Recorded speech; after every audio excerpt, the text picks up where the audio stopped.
Ako urong dito, and I said I would stake my honor, my life, and even the presidency.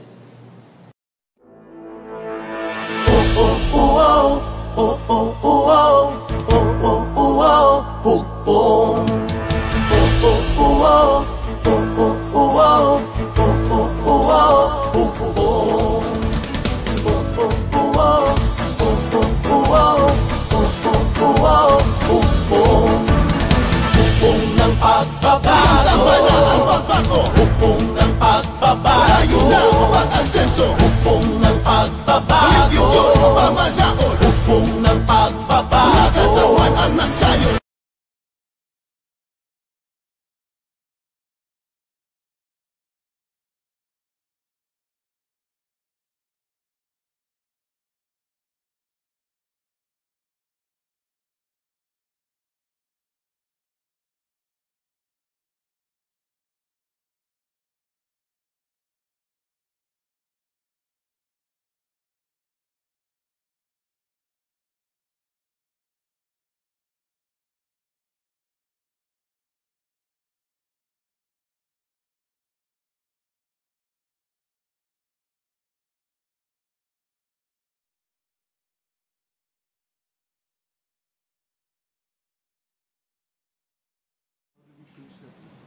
Bylaw, Tanod Bayan, Office of the Tanod Bayan.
Good morning, our local and international media friends who are with us this morning. Welcome to Real Numbers PH Year 2. Today we have with us, joining us today is Police Lieutenant Colonel Kimberly Molitas from the Philippine National Police, and of course, Director Derek Carrion of the Philippine Drug Enforcement Agency. We start off with Colonel Molitas. Good morning, gentlemen and ladies, friends from the media and from DDB who are hosting us this morning. I'm here to report about our sustained operations against anti-illegal drugs, joint operations of the Philippine National Police and the Philippine Drug Enforcement Agency has resulted in the arrest of high-value targets since we started this campaign. And on February 3, if you guys recall, we have had an encounter with two drug personalities by the name of Hong Wen Lee, alias Kombi, and Vincent Du Lim. The operation was conducted at Villalote Subdivision, Amayawan in Tanza, Cavite, where our operatives has recovered 273.38 kilos of shabu worth 1.87 billion, to be exact, in Tanza, Cavite. This was a joint effort implemented by the Philippine National Police and, of course, the Philippine Drug Enforcement Agency.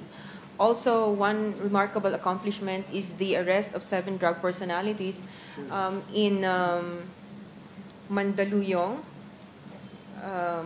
City, in one of the condos there, where an AWOL doctor by the name of Banjo Rofo de Guzman was leading this group of individuals in the use of and distribution of shabu.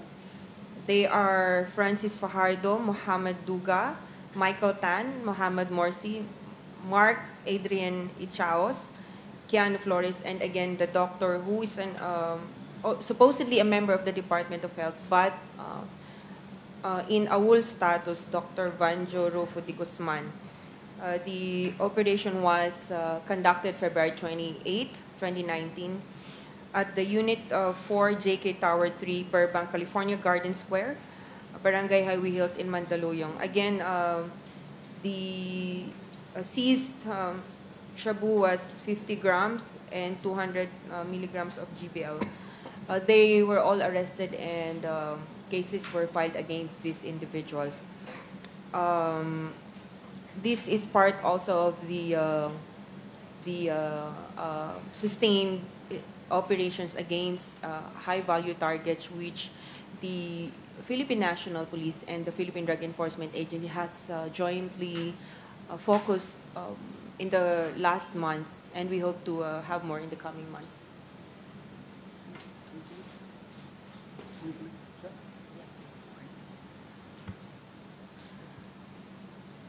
Good morning, ladies and gentlemen. On behalf of Director General Aaron Aquino, for the month of February 2019, 6 uniformed personnel were arrested, 4 of whom were our counterparts from the Philippine National Police.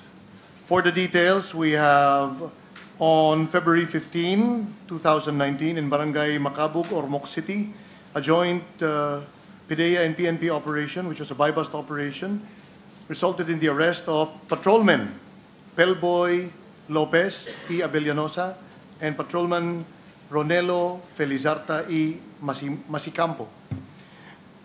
On February 22, Police Corporal Marlon Roldan E. Ponsaras and Police Staff Sergeant Mark Vista were the subject of a buy-bust operation by PDEA along the Caltex gasoline station in Buting M. Concepcion Avenue, San Joaquin, Pasig City.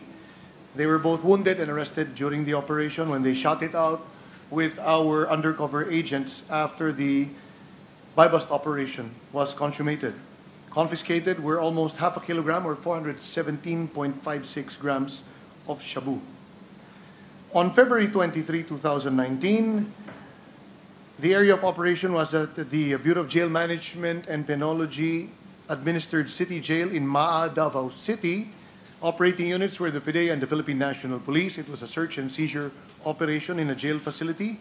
Recovered were 10 grams of shabu, and arrested was Jail Chief Inspector Roman C. Hernandez, the warden or jail administrator. And finally, on February 24, 2019, we have the arrest of Corporal Agapito Antonio E. Matias at Purok 2, Barangay Maulong, Catbalogan City, Samar, in a joint operation by PDEA and the Philippine National Police. It was a buy-bust operation. For the drug-cleared barangays, we have a total of 11,437 drug-cleared barangays. It is an increase of 357. And barangays that have yet to be cleared is now at 21,755. For the data on children involved in illegal drug activities rescued during anti-drug operations, this pertains to our minors. 1,054 or 50% of the total minors rescued are aged 17, followed by 16 years old with 548 or 26%. Out of the total minors rescued, 1,143 are categorized as drug pushers, 549 are in possession of dangerous drugs, 282 are users, 107 are visitors of a drug den, while the remaining single digits, 2 were marijuana cultivators, 6 were maintainers of drug dens, and 9 were employees of a drug den. We now focus on some major confiscations that have happened for the past month. As already mentioned by Police Lieutenant Colonel Mulitas, 274 kilograms of shabu worth 1.9 billion pesos were confiscated from 2 Chinese nationals on February 3, 2019 in Tanza, Cavite. More recent, last week, we had 166 kilograms of shabu worth 1.14 billion pesos seized from 4 Chinese nationals on March 19, 2019 in the Ayala Alabang village, particularly at 175A Apitong Street. It is an exclusive subdivision in Muntinlupa City. And on Friday last week, we recovered in coordination with the Bureau of Customs 276 kilograms of shabu worth 1.9 billion pesos at the Manila International Container Port in Manila. That's all for our data, ma'am. Okay. We're open to questions from our media friends. May we request our media friends to please identify themselves before they ask their questions and also mention for whom is the question. Maraming salamat po. Ang microphones po ay nandito sa magkabila. Magkabila.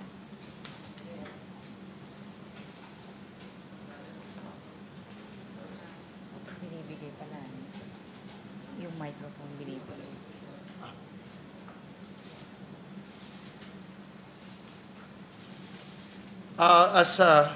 In addition to what was already mentioned, makikita po natin based on the recent trend of operations, this will debunk any claims na ang mga nahuhuli po natin ay puro yung mga nakachinelas lamang o yung mga maliliit lamang. At makikita naman po natin ang focus ng ating operations ay bukod sa mga kabaro po natin, ay yun talaga mga miyembro po ng sindikato. It is also to debunk claims na hindi po lumalaban ang mga suspects dahil the morning after itong major operation natin sa Ayala Alabang Village, sa Pasay City po, 2 PDEA agent po na sugatan na nakipagbarilan po sa isang suspect after negotiating during a buy-bust operation for 1 kilogram of shabu. Doon po natin makikita na totoo po ang banta sa buhay sa ating mga operatiba, whether it be the PDEA or the PNP, the NBI, or any other law enforcement agencies. Questions, sir, ma'am?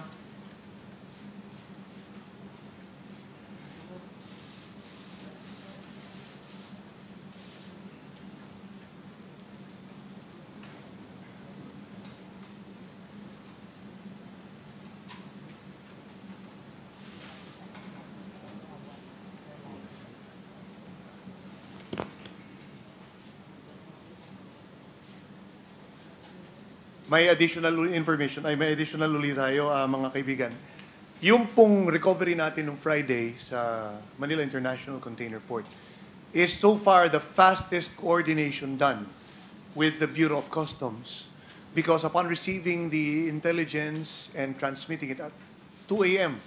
Friday morning, kaagad-agad po nating nakausap ang ating counterparts from the Bureau of Customs, and by after lunch, somewhere around 3 p.m. that same day, nabuksan po natin na-identify and nabuksan yung container van at na-isolate po natin doon out of the 46 sacks, I believe. Doon po na-isolate natin yung 12 through X-ray na may actual na laman po na packages containing illegal drugs. And by the evening, nakapag-imbita na po tayo ng mga kaibigan natin sa media upang ipakita yung more or less 276 kilograms identified as dangerous drugs. At dito rin po natin nagamit on-site yung bago nating gagamitan na unlike yung nakikita po natin dati na you just get a small sample of the suspected substance, put it into a small test kit which contains a color test, usually a Simon's test, and then we break the ampules and then shake it to have a presumptive test for the presence of dangerous drugs. Last Friday, we brought on-site what is called a Raman, or a handheld FTIR, Fourier Transform Infrared, which took about 1 minute, more or less, to analyze using a laser pointer on the package of the illegal substance. And about less than a minute, na-detect po natin, o yung after analysis, na-identify na po ng machine to be positive for methamphetamine hydrochloride or dangerous drugs. These are the advancements that we have made along the way. Sa suporta po ng ating pamahalaan, nakabili po ang PDEA nitong ganitong kagamitan. And Director General Aaron... There's case, di po ba? Well, it's After, considerably big. Mas malaki po yung nakuha dun sa magnetic lifters last year. It Yes. was about 355. But yes, it's considerably big. And it's a welcome development na halt po natin o naharang. Na hindi nakalabas ng pantalan. Yes, sir. Now, ano po ang assurance na walang nakalabas before the MICP seizure Friday? Well, I don't think anyone can give that assurance, sir, given yun nga po, nakita natin, meron tayong na seize or na confiscate sa Ayala Alabang na based on your interview as well yesterday, I was listening. Nabanggit nga po yan, di ba, na by batch ang pagpasok nila ng bulk supply. So, since we recovered 166 kilograms in Ayala Alabang, and there was also about 1 kilogram recovered in an abandoned vehicle in Bustos, Bulacan, with the same packaging as what we got in Ayala Alabang, then perhaps it's scary to note na talagang may nakalabas po. But then again, it's a relief to, I guess, know na mas malapit po ang coordination natin at mas mabilis. Meron po bang investigation na ginagawa ang PDEA to ascertain kung yung mga nakuha sa Alabang and Bulacan, dahil may similarity nga dun sa MICP seizure, na baka sa customs na naman nakalusot? Well, of course, that will form part of the investigation. We will look into all possibilities because there was also information indicating that bulk supply was also brought in through the back door, and from Mindanao, and then moving out to other parts of the country. Definitely titignan po namin lahat to. Now, in regard to forensic profiling, yes, the PDEA Laboratory Service is capable of correlating all these bulk confiscations from Tanza to the MICP and to Ayala Alabang and to other major confiscations. Upang malaman po natin kung if there's a possibility na iisa lamang ang manufacturing method, ang kanyang chromatographic signature, ang kanyang impurity profile, then perhaps these all came from the same method of production and the same source. Once we are able to establish a correlation. Kung magbabacktrack tayo, Director Carion, halos lahat ng mga big shipments ng shabu nakalusot man at naharang sa MICP. Bakit doon sa MICP? Ito po yung sinasabi ng ating mahal na Pangulo, and even Director General Aaron Aquino said na, of course, we need to beef up also efforts on halting corruption in government. Kapag, kumbaga, kahit sinong paupuin mong pinuno, kapag meron pong down the line na tumatanggap pa rin, nagpapalusot, then it's going to be a problem under any leadership for that matter.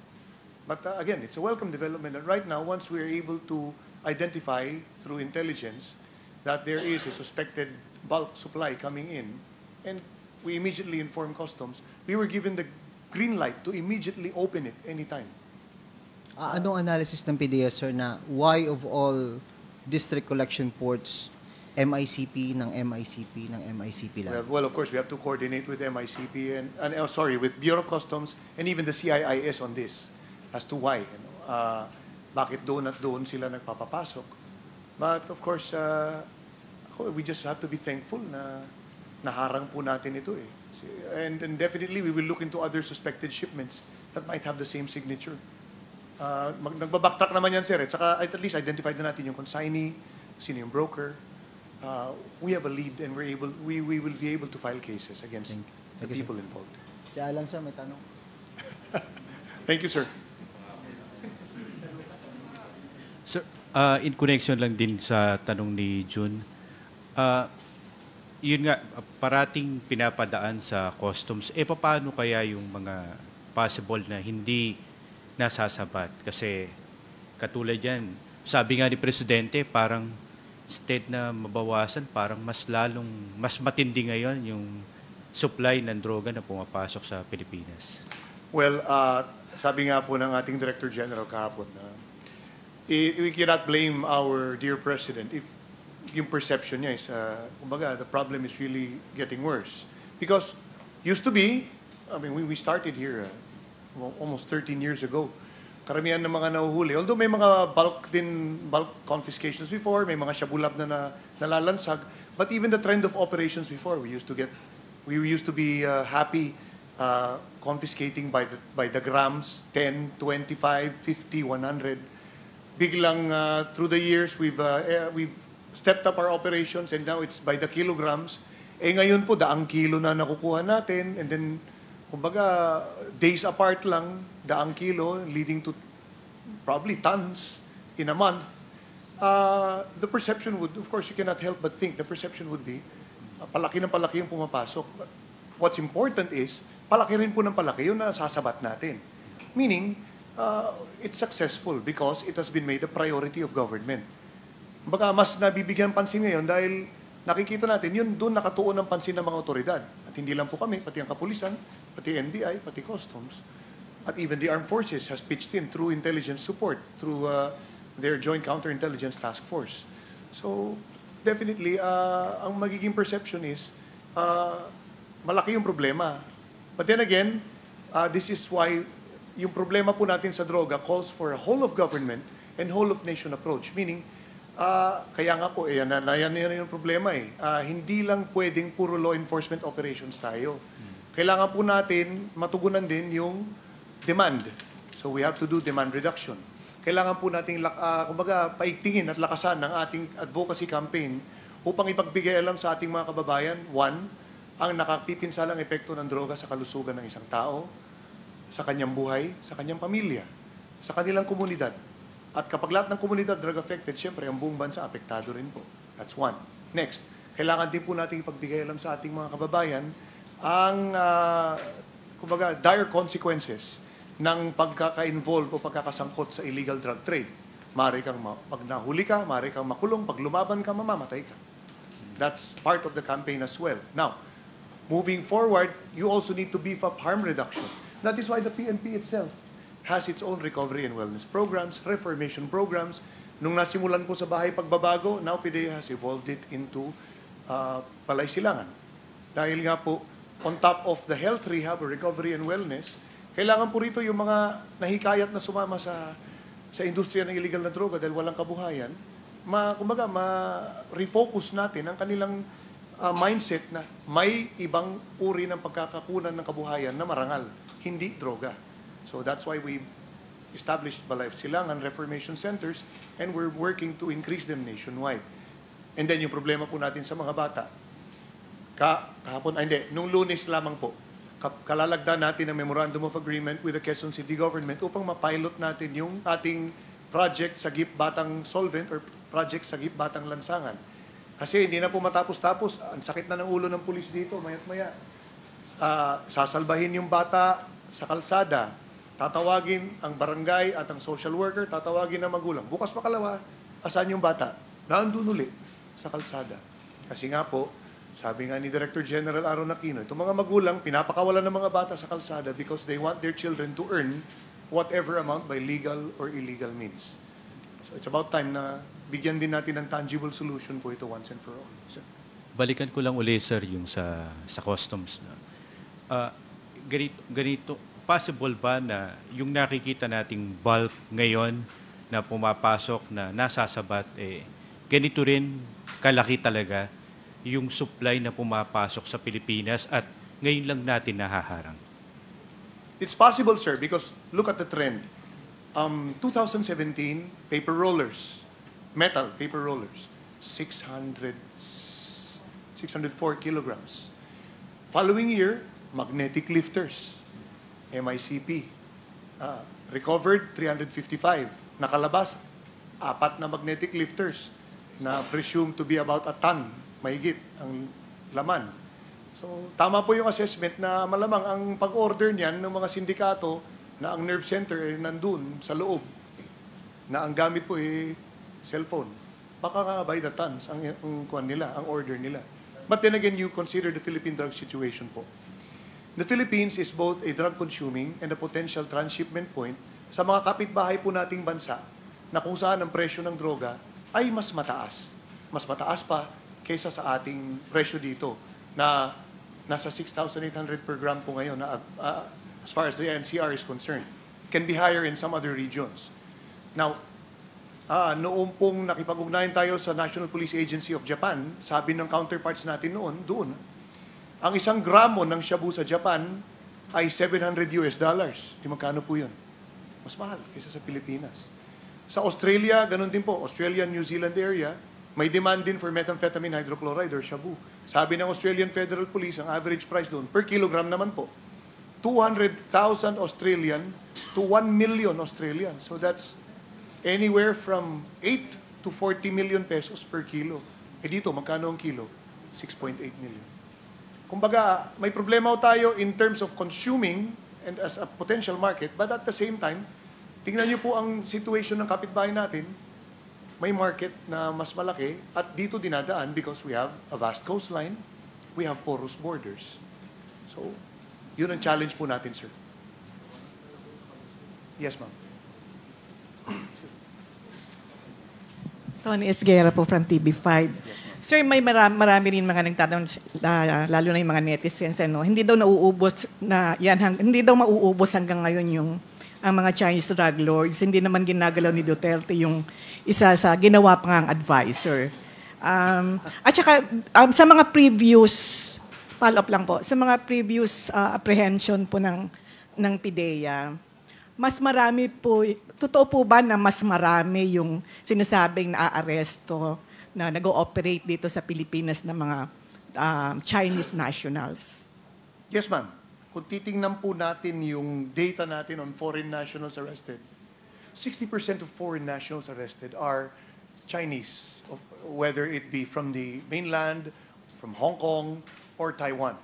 So that's a given, ma'am. Because even the members of the Golden Triangle Drug Syndicate, which is the most active drug syndicate operating in the Philippines and in Southeast Asia ngayon, mga members po dyan, mga members of the Chinese drug trafficking organizations din po. So sir, yung first question ko tungkol dun sa ginawa pang advisor ng Pangulo, yung isa sa na sinatag na drug lord. Okay, ma'am. Putting it in perspective. Nung kami po ay nakatanggap ng information na yon na pinasa ni ni former Police Colonel Eduardo Acierto, pinarating po ito ni Director General Aaron Aquino sa Malacanang upon receiving it. In fact, ang kausap po niya, si Secretary Bongo mismo. At inimbestigahan po ito. Kami naman po, we looked into our National Drug Information System, of which may kapangalan po yung sinasabi niyong presidential advisor. But it was traced to information in Region 1. So, taga-Pangasinan po yun. So, we asked our Regional Office 1 to validate this further. Dahil yung pong information medyo matagal na. And looking into it, hindi naman po naiugnay yung personality na yon na sinasabing based in Pangasinan dun sa sinasabi pong presidential advisor. So, hindi conclusive, ma'am, yung intelligence na binabanggit po ni retired Police Colonel Eduardo Acierto. And this morning, ma'am, our Director General has also declared na upon reviewing the case operation plan, where it's an intelligence project, codenamed Crystal Gold, back in the day, which was a joint PDEA and PNP operation. Nung tiningnan po yung target personalities doon sa Crystal Gold, COPLAN, Case Operation Plan, Crystal Gold, wala po doon yung pangalan ng sinasabing Ginoong Michael Yang. Ibig sabihin, hindi po totoo yung sinasabi ni Colonel Acierto na kasama sa targets nila yung sinasabi pong presidential advisor. Kasi wala po doon sa dokumento. Had he been in the document or part of the intelligence project, di sana nga po, nakasuhan, nahuli at kinasuhan na po siya. Because in that clandestine laboratory that was dismantled back in the day in Davao, nahuli naman po lahat ng personalities doon. In fact, may mga namatay pa nga po. Thank you, ma'am. Hello. Sige. Ladies first. Ladies first. International Women's Month. Anyway, Sir Christine from PNA, can you give lang a clearer picture of where we are in the fight against illegal drug trade? Kasi, illegal drugs. Kasi, of course, we hear you saying that all these progress, we are capturing high-value targets, but then there's the president also saying that the problem is getting worse. Can you like provide a data or a clear picture of saan na tayo? Okay. Kanina po nabanggit, napa-flash po ba yun? Let's revisit the data on drug-cleared barangays as of February 28, 2019. Okay. There are 42,045 barangays in the Philippines. The remaining drug-affected barangays is 21,755. The cleared barangays is 11,437. The numbers of drug-cleared barangays are steadily increasing by the month, while the drug-affected barangays that have yet to be cleared is also decreasing. Yan po ang magiging yardstick natin, ma'am. That before the President steps down on 2022, dapat yung 21,755 natin ay mag-zero out na po. And the challenge to every Filipino is that hindi na po uli magkaroon ng illegal drug activities sa mga lugar na to. At ang responsibilidad na po na yan ay hindi po pwedeng ipataw lamang sa gobyerno o sa alagad ng batas. Dapat po yan, bawat Pilipino maninindigan, bawat pamilya, bawat Pilipino maninindigan laban sa illegal na droga. That is our dream. Utopic as it may sound, pero yan po ang ating gustong mangyari. At kaya po nagbubuwis buhay ang inyong pulis, ang inyong PDEA, at ang iba pang mga alagad ng batas, dahil gusto po nating makamtan ang pangarap na yan. Now, yung perception po na the problem is getting worse, as we've explained earlier, nagkakaroon po ng ganyan na perception dahil nga po, palaki ng palaki ang ating mga nakukumpiska at paramihan ng parami ang ating mga nahuhuli dahil nga po napagtuunan ng pansin ang ating kampanya laban sa illegal na droga at ginawa po itong centerpiece of government. Yes, ma'am. May I add on to that? When the President mentioned about the problem in my country is getting worse, ang dinagdag po ng ating Pangulo doon was, everyday sa balita, nakikita nyo kung ilan karami ang nakukumpiska, ilan karami ang naaaresto, ilan yung mga transactions na nakikita na ng mga ating mga kababayan na nangyayari everyday sa ating bansa. Insofar as the anti-illegal drugs problem is concerned.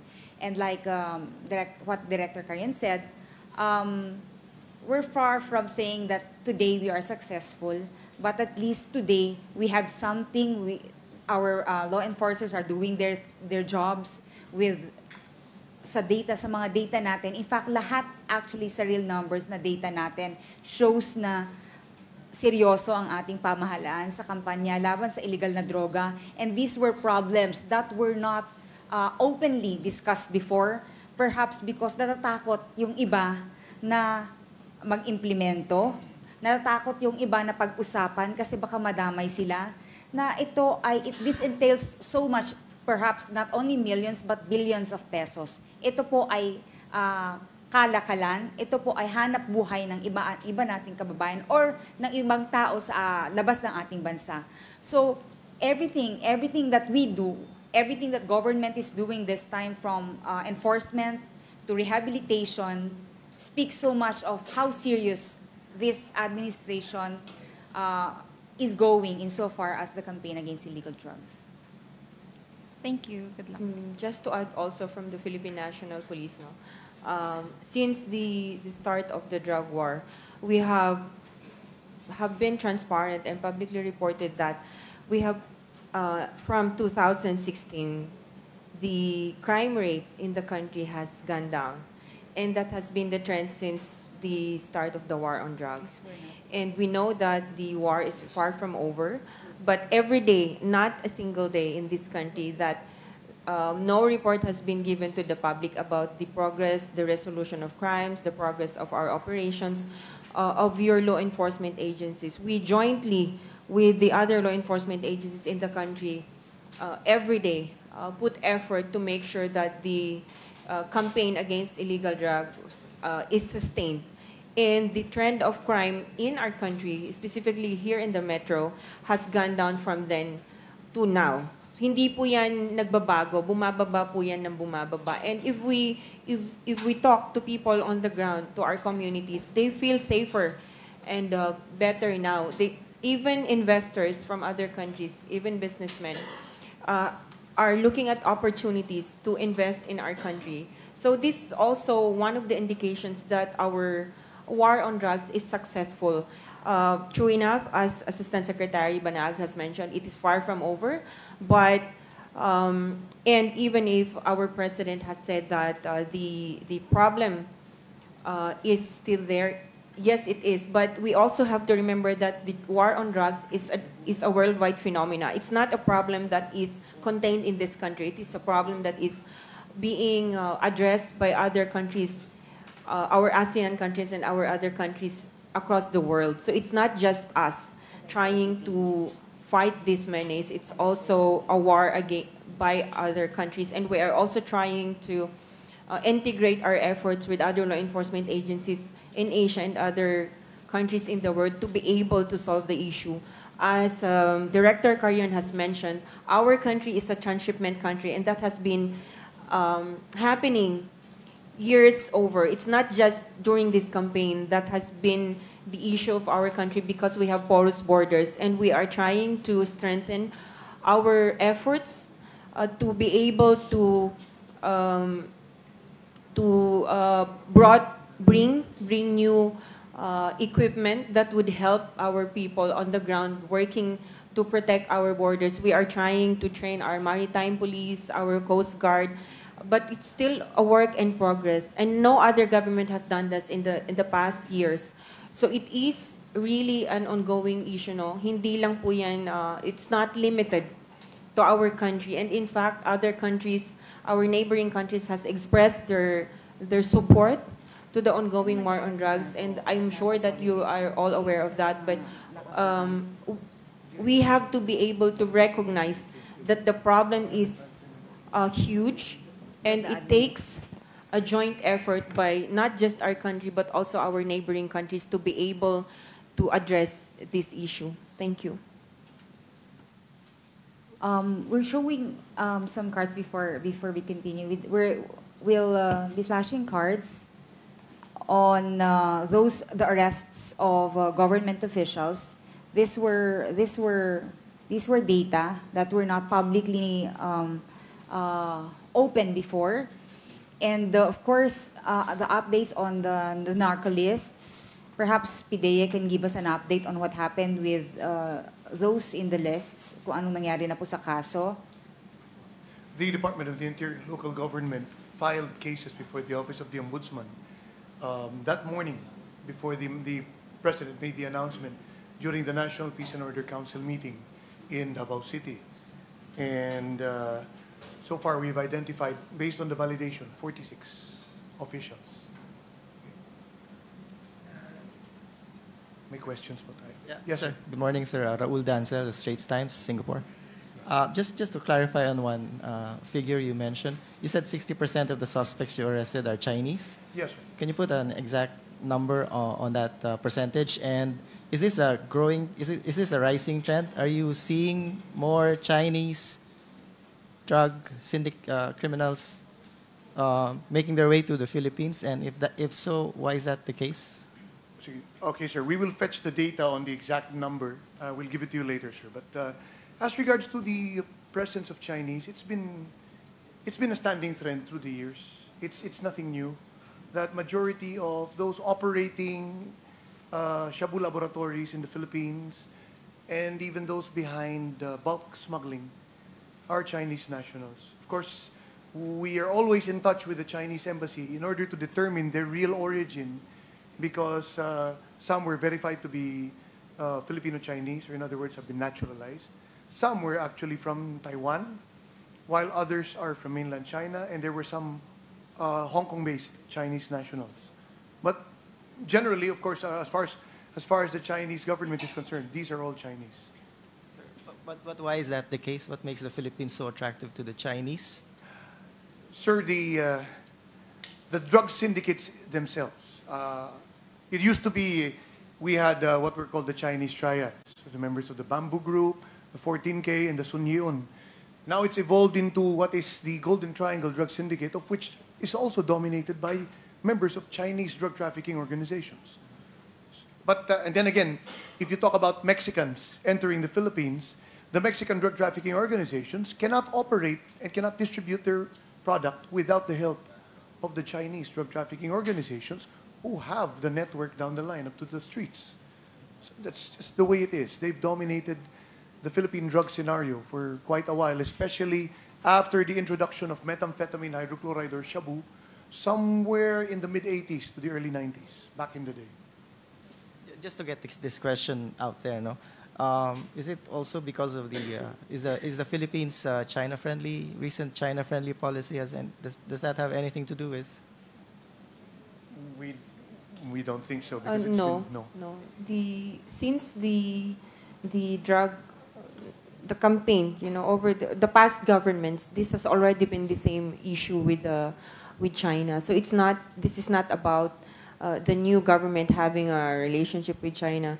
The drug menace has always been there. You have to remember that the drug trade is a trade, and for these people, it's business, it's money for them. This is regardless of what the effect is with consumers. This is just about an established business that they found profitable here in our country, and also because, as I have said earlier, it's a transshipment country. It's not necessary that it's just for the Philippines. It goes to other countries as well, and that has been, as I have said earlier, one of the issues that is being resolved by the joint efforts of other countries in the world. So this was an existing problem since even with the past governments that we've been trying to put an end to these drug menace. And what we're seeing right now with the current government is there is a focused effort, on illegal drugs. So that is what's happening in this specific time of our government. So, and also because this government has been very transparent with this problem. Unlike if I would compare, I mean make no mistake, there has been efforts, of course, with the past governments, but this government has been very transparent, and I think it has done us good because our communities, our stakeholders and other people are now supporting, whatever is it that we're doing in the country. And I think it's a good thing that many people are now involved with the war on drugs. And this is what we're seeing, that we receive information, we receive feedback from other people that we were able also to look at adding more to what we're actually doing with the war on illegal drugs. We have other questions from our friends? Yes, sir. So I just need a policy reaction from you. What can you say to comments that all these high-profile seizures, the cocaine you've been discovering at sea, and all the raids on party drugs, all these high-profile cases are meant to justify a more brutal crackdown on the narcotics trade? I just need a policy. No, sir. In fact, these recent confiscations of bulk seizures and the crackdown on all this are part of the whole program of government against illegal drugs. This is part of the campaign, and they are the priority of all law enforcement agencies. This is to show that we're serious about the campaign in getting the people who are on top of the food chain, because they're the source of the supply on the streets.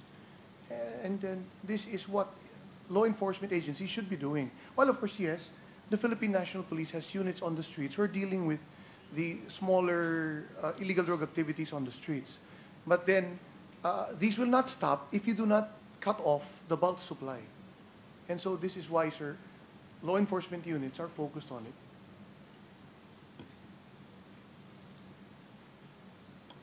Do we have other questions from our friends?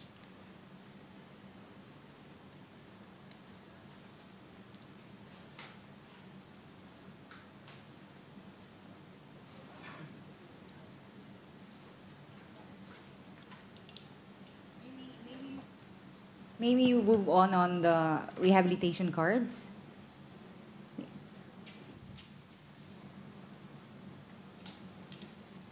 These are the updates on, I have a copy. on the rehab. Can we have the flow chart first? The flow chart. Insofar as the rehabilitation programs of government, these are the cycles. We can give you soft copy or hard copy of the cycles so that we'd understand how the rehabilitation programs of government would take place. Insofar as the first part, the general intervention, maybe go to the next card. The RWP, the general intervention, yes. Insofar as the recovery and wellness program, this is a program of the Philippine National Police. This involves drug users who are mildly affected by drugs, illegal drugs. Thus, they take care of them by giving them wellness programs. And so far, we have 357,994 surrenderers who graduated from the recovery and wellness program. And of course, our DDB, the health facility-based treatment, and we have patients there. We have 88 outpatients. This data is from the Dangerous Drugs Board. And we have 5,359 inpatients, or those drug users whose affectation is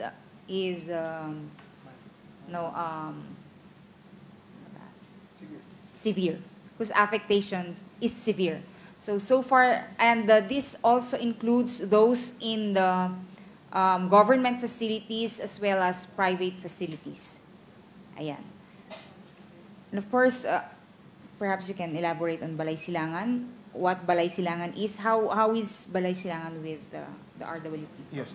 Balay Silangan, as we mentioned earlier, ma'am, is an offshoot of what Director General Aaron Aquino started when he was Police Regional Director of Region 3. This started in the province of Bataan, where they catered to the members of the community who were enticed to join the illegal drug trade as minor street-level peddlers or runners, dahil wala nga po silang mapagkakakitaan doon sa kanilang lugar. And so they started out as what was called Bahay Pagbabago, which was then eventually implemented in all the 142 municipalities and some cities of Region 3, and is now being implemented nationwide as a program to cater to the members of the community who, for lack of any gainful means of livelihood, have been enticed to join the illegal drug trade. Ito nga po yung paulit-ulit na sinasabi ni Director General Aaron Aquino. May marangal na pamumuhay na hindi po nagmumula sa illegal na droga ang ating ipapakain sa ating mga mahal sa buhay. And this is a continuing project of the Philippine Drug Enforcement Agency in coordination with the DILG, with the local communities, with also the Social Welfare Department, and even the TESDA, who are helping in providing skills training so that these people who undergo the reformation program will no longer return as street peddlers or street runners for the drug pushers in their area. Importante po rito ay yung utos ng ating Pangulo to dismantle the drug apparatus. This is part of it. If we remove their lieutenants and their foot soldiers down the line, we will cripple or disable the mechanism for distribution of the illegal drug trade. So, dun po tayo. Sabay-sabay na harm reduction and reformation. And as we've said, we are also focusing on rescuing the children so that they will no longer be abused by local drug syndicates as runners or peddlers of the illegal drug supply chain in their respective areas.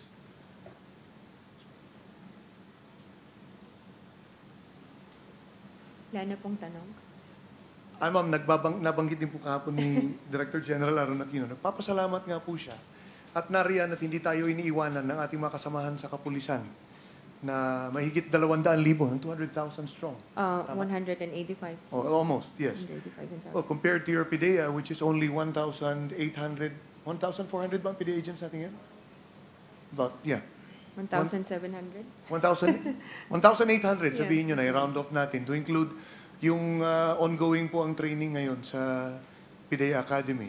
We have a long way to go in beefing up our manpower, and it's a welcome development that the Philippine National Police remains by our side to help us, especially in addressing the street-level illegal drug activities, because PDEA only has presence right now from the regional offices and only up to the provincial offices and offices in the 5 districts of the National Capital Region. Well, we will keep supporting the Philippine Drug Enforcement Agency in their mandates. And before we end, I'd like to just reiterate the last figures that we have conducted the anti-drug operations, which is 123,441, and we have arrested drug personalities 176,021. We also have seized the total value of 29.29 billion worth of illegal drugs in the country, and we have dismantled now in total 295 drug dens. So that's our latest, and we will keep adding more until we achieve our goal of making our country a drug-free Philippines. Thank you. Thank you so much, Police Lieutenant Colonel Kim Ulitas and Director Derek Carion, and to all our media friends. Again, thank you so much for supporting us, and until May, sa anniversary po ng Real Numbers, we'll meet again. Maraming salamat po. Mabuhay po tayong lahat.